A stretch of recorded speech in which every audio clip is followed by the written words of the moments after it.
Hi. நெல்லிக்காய் season இப்போ start ஆகிடுச்சு இல்லையா? அதில் நெல்லிக்காவை பயன்படுத்தி நம்ம எப்படி விதவிதமாக எப்படி சாப்பிட்லாம் அப்படின்னு சொல்லிட்டு நான் வந்து 2 வெரைட்டியாக பண்ணி வச்சேன். ஒரு 1.5 கிலோ நெல்லிக்காய், அதை நல்லா கழுவிட்டு நான் கொஞ்ச நேரம் தண்ணி இல்லாமல் காய வச்சு எடுத்துக்கிட்டேன்.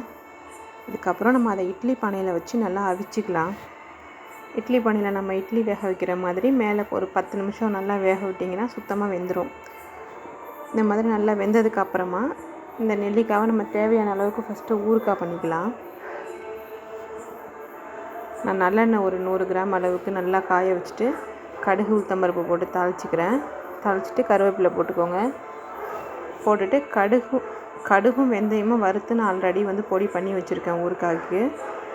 இப்போது நம்ம கொஞ்சோண்டு பெருங்காயம் போட்டுட்டு நம்ம அந்த சூடான எண்ணெயிலே இந்த நெல்லிக்காவை தேவையான அளவுக்கு எடுத்து போட்டுடலாம். நல்லா வெந்திருக்கும். அது நம்ம இப்படி கையால் உடைச்சோன்னாலே கடகடன்னு உடஞ்சிரும். இப்போ ஒரு 2 ஸ்பூன் அளவுக்கு தனி மிளகாத்தூள் போட்டிருக்கேன். நான் கடுகும் வெந்தயமும் நல்லா பொடி பண்ணி வச்சுருந்தேன், அது ஒரு 1.5 ஸ்பூன் போட்டிருக்கேன். ஒரு 2 ஸ்பூன் அளவுக்கு சால்ட்டு சேர்த்துக்கோங்க. சேர்த்துட்டு நம்ம ஸ்டவ் ஆஃப் பண்ணிவிட்டு நல்லா கலந்து விட்டுற வேண்டியதான்.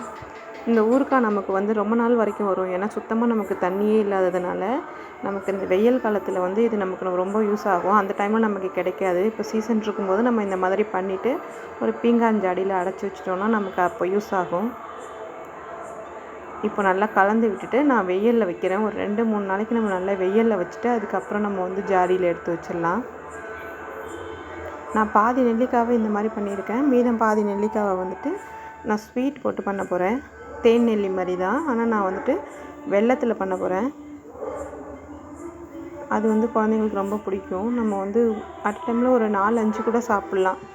நெல்லிக்காய் ஜூஸ் போட்டு குடிக்கிறதுனா நம்ம ஃப்ரெஷ்ஷாக இருக்க வரைக்கும் குடிக்கலாம். மற்ற நேரத்தில் நம்ம வந்து இந்த மாதிரி நெல்லிக்காய் பண்ணி வச்சிட்டோன்னா நம்ம தேவையானதப்போ சாப்பிட்டுக்கலாம்.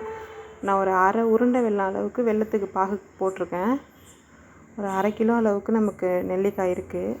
இந்த பாகு வந்து நமக்கு நல்லா அப்படியே திக்கான பாகுவாக நம்ம பாகு காய்ச்சுவோம்ல அந்த மாதிரி நமக்கு நல்லா ஒரு கம்பி பதம் அளவுக்கு வந்ததுக்கு அப்புறமா இந்த பதம் வந்ததுக்கப்புறம் ஆஃப் பண்ணிவிட்டு கொஞ்சமாக சால்ட் போட்டுட்டு நம்ம மீதம் நெல்லிக்காய் அதில் போட்டு நல்லா கலந்துட்டு ஒரு டப்பாவில் எடுத்து வச்சிட்டோம் அப்படின்னா ரொம்ப நாள் வரைக்கும் நம்ம வச்சுட்டு சாப்பிட்லாம், வீணாக போகாது.